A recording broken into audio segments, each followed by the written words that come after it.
នេះគឺជាប្រភេទម៉ូតូកម្រ Special Edition Version ដែលធ្វើការកម្មង់ដល់អតិថិជនរបស់ Auto US Direct បងប្អូនអាចធ្វើការស្វែងរករថយន្តដែលបងប្អូនស្រមៃមិនថាជារថយន្តថ្មីឬក៏រថយន្តមួយទឹកក៏ដូចជាម៉ូតូស៊េរីទំនើបតាមស្ពេចតាមតម្រូវការរបស់បងប្អូនហើយពួកយើងអាចជួយកម្មង់ជូនបងប្អូនបាន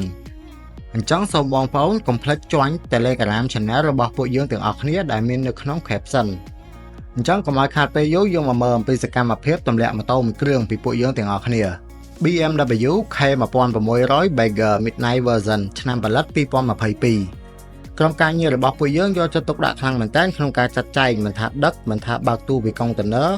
ហើយការប្រគល់ជូនដល់អតិថិជនដោយមិនមានបញ្ហាដោយមិនមានការបារម្ភម៉ូតូដែលយើងកំពុងទម្លាក់ទូពីកុងតឺន័រនេះគឺជាប្រភេទ Touring ហើយ base model របស់វាគឺ BMW K1600B ដែល Special Version ដែលបងប្អូនបានឃើញនៅក្នុងវីដេអូនេះគឺវាពិសេសជាង base model របស់វាត្រង់ថាទឹកថ្នាំរបស់វាគឺបាញ់ដោយដៃដែលប្រកាសថាមួយគ្រឿងណារបស់ model មួយនេះគឺមានតែមួយគ្មានពីរមិនច្រឡំគ្នាឡើយ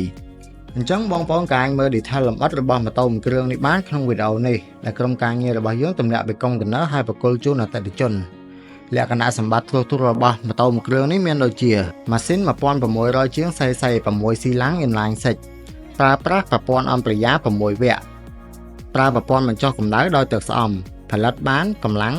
160 horsepower និង130 pound-feet ឬ180 Newton-m នៃកម្លាំងរមួលវាក៏អាចរត់បានក្នុងល្បឿន top speed ជាង200 km ក្នុង1ម៉ោងឯណោះហើយបងប្អូនក៏អាចមើលឃើញក្នុងវីដេអូនេះផងដែរបន្ទាប់ពីទម្លាក់ពីកុងតឺន័រមកម៉ូតូនៅមានសភាពស្អាតបើកដំណើរការធម្មតាប៊ូតុង Switch ឬ Option នៅតែដំណើរការបានដោយប្រក្រតីអតិថិជនធ្វើការបញ្ឆេះជិះទៅដោយគ្មានបញ្ហានិងដោយសុវត្ថិភាពអញ្ចឹងតាក់ទងមកពួកយើងឥឡូវនេះដើម្បីកម្មង់ទិញនៅម៉ូតូឬរថយន្តដែលជាតម្រូវការរបស់បងប្អូនហើយកុំភ្លេច join Telegram Channel របស់ពួកយើងដើម្បីឃើញអំពីរថយន្តដែលភ្ជាប់ជាមួយនឹងតម្លៃល្អៗហើយកម្មង់ជាមួយពួកយើងឥឡូវនេះ